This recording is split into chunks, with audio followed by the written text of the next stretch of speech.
खबर यह है कि इमरान खान और पीटीआई के साथ 2 नंबरी करने वाले रॉन्ग नंबर आइडेंटिफाई हो चुके हैं।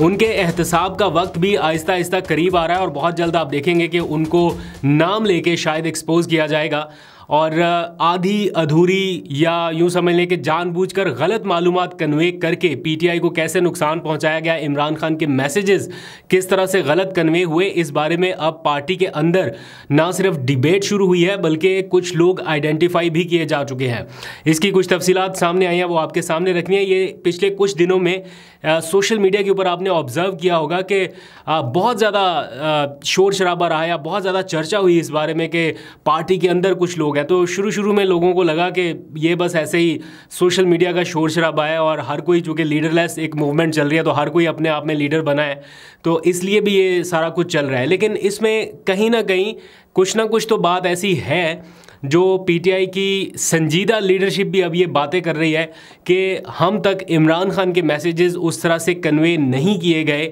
और जानबूझकर गलत मालूमात या अधूरी मालूमात पहुंचाई गई, जिनकी वजह से नुकसान का कई मरतबा सामना करना पड़ा। रीसेंट एग्जाम्पल्स भी देके बताया गया कि कैसे कैसे ये सारा कुछ हुआ। वो गुज़िश्ता रोज़ की जो शिबली फराज की मुलाकात थी उसमें कुछ चीज़ें सामने आई, उन्होंने बहुत सारी डिटेल्स बताई, तो वो मैंने कल के व्लॉग में रिकॉर्ड कर लिया था, लेकिन टाइम की कमी की वजह से मैं वो ऐड नहीं कर सका। तो वो एज इट इज़ वो हिस्सा मैं कुछ देर में आपको सुनाऊंगा कि क्या क्या उन्होंने इन्फॉर्मेशन बताई और किस तरह से वो समझते हैं कि ये सारा कुछ हुआ और फिर उसका तोड़ उन्होंने किस तरह से निकाला। जब आज शिबली फराज से बात हो रही थी तो उन्होंने एक बड़ा हैरत अंगेज़ इंकशाफ किया, वो ये कि इस पूरे प्रोसेस के दौरान जब से ये सियासी लीडरशिप इमरान खान से दूर हुई और सिर्फ वकला को उन तक एक्सेस मिली, तो उस दौरान जो सबसे बड़ा इशू सामने आया या जिस मसले ने जन्म लिया वो ये था कि इमरान खान की बहुत सारी कही हुई बातें उन तक एज इट इज़ नहीं पहुंचती थी और कई बातें बदल दी जाती थी या तब्दील कर दी जाती थी। तो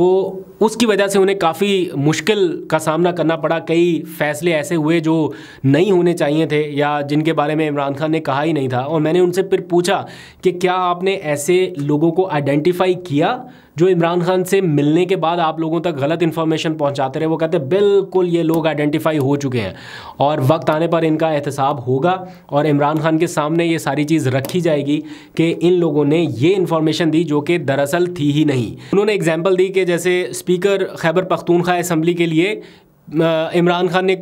नाम भेजे तो वो एक की बजाय 2-3 नाम हमारे सामने आ गए, तो हमें नहीं पता था कि इमरान खान ने एक्चुअल में कौन सा नाम दिया, तो हमें उसको फिर से वेरीफाई करने के लिए दोबारा से प्रोसेस शुरू करना पड़ता था। फिर हमें दोबारा लोगों को भेजना पड़ता था, एक से ज़्यादा लोग जाते थे, वो मुलाकात करके आते थे, फिर हमें कुछ चीज़ों के बारे में पता चलता था। फिर उन्होंने ये भी कहा कि हमने तरीकाकार बदल दिया कि अब जो भी इमरान खान की डायरेक्शंस हम तक पहुँचाएगा वो रिटन में देगा कि ये इमरान खान ने हमें कहा है और ये डायरेक्शन है, और उसके नीचे उनके सिग्नेचर होंगे ताकि कल को अगर कोई फैसला गलत हुआ तो उसकी रिस्पॉन्सिबिलिटी जो है वो किसी के ऊपर फिक्स की जा सके। फिर वो कहते हैं मुश्किल इसलिए भी थी कि वहाँ पर कोई नोट्स तो होते नहीं है, कि इतनी ज़्यादा बातें, इतनी ज़्यादा गाइडलाइंस होती हैं तो वो बाहर आते आते लोग भूल जाते। तो इस बार कह रहे हैं हम कोई 6 लोग मिलने के लिए गए, तो हमने फिर ये आपस में तय किया कि एक पॉइंट एक बंदा याद करेगा, एक पॉइंट एक बंदा याद करेगा, एक पॉइंट दूसरा, तो इस तरह अलग अलग 6 पॉइंट्स हमने याद किए, वरना अगर सारे ही बैठते तो फिर शायद भूल जाते। तो इस तरह की सिचुएशन और चैलेंजेस का उनको सामना करना पड़ा इब्तदा में। अब वो कह रहे हैं कि चूँकि जो लॉयर्स को तो एक्सेस मिल ही जाता है किसी ना किसी तरह से, सियासी लीडरशिप का एक्सेस बहुत मुश्किल हो रहा था, तो अब उनको परमिशन मिली है मुलाकातों की, तो कई चीज़ें जो है वो आहिस्ता आहिस्ता बेहतर होने लगी हैं। लेकिन स्टिल वो कहते हैं कि हमें ये पूरा प्रोसेस जो है वो 2-2, 3-3 बार करना पड़ता है। अगर कोई इमरान खान की तरफ से डायरेक्शन आती है तो हम इतने डिसीजंस में ये चीज़ ऑब्जर्व कर चुके हैं कि चूँकि बैकग्राउंड उनके पास पूरा नहीं बताया जाता, उन्हें एक आध बात बता दी जाती है जिसकी बेस पे वो कोई ना कोई डिसीजन कर लेते हैं, लेकिन उसके बैकग्राउंड का नहीं पता होता, तो इसलिए हमारे तक इन्फॉर्मेशन पहुंचते पहुंचते वो बिल्कुल डिफरेंट हो जाती है। तो कई सारे डिसीजन, जब आप लोग टिकटों की तकसीम के हवाले से भी उन्होंने बताया कि कई मरतबा, बल्कि जनरल इलेक्शन में भी कई फैसले ऐसे हुए जो इमरान खान ने कहे थे कि इनको टिकट्स देनी है और वो इसलिए नहीं दिए जा सके कि डिसीजंस हम तक सही नहीं पहुँचे, और कुछ ऐसे लोगों को टिकट दे दिए गए जिनके बारे में उन्होंने कोई कहा ही नहीं था और फिर भी चले गए। तो ये बहुत सारे मसाइल का उनको सामना करना पड़ा। बहरहाल इन्हें वो फिक्स करने की कोशिश कर रहे हैं। तो शिबली फराज की बात आपने सुन ली। सिर्फ यही नहीं, एक और एग्जाम्पल भी उन्होंने उस वक्त बताई थी कि ये जो रिसेंट इमरान खान ने ख़त लिखा चीफ जस्टिस पाकिस्तान को,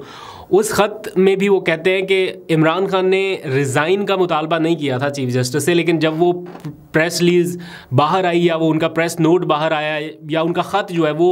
मंजर आम पे आया, तो उसके साथ ही ये मुतालबा भी दोहराया गया कि चीफ जस्टिस पाकिस्तान इस्तीफ़ा दें, और उसको इमरान खान के बयान के साथ मंसूब कर दिया गया, हालांकि ये उस वक्त उनका मुतालबा नहीं था। वैसे तो उनके साथ जो कुछ हुआ, मुतालबात और भी बहुत सारे हो सकते हैं, लेकिन कुछ चीज़ें हैं जो हालात के तकाज़ों के मुताबिक चलनी होती हैं कि इस टाइम ये मुतालबा करना है या नहीं करना। तो जब इमरान खान ने वो मुतालबा नहीं किया तो फिर पार्टी के बाकी लोगों ने आके किस तरह मीडिया के ऊपर उनसे मंसूब कर दिया, इसके ऊपर भी आईब्रोज रेज हो रही हैं।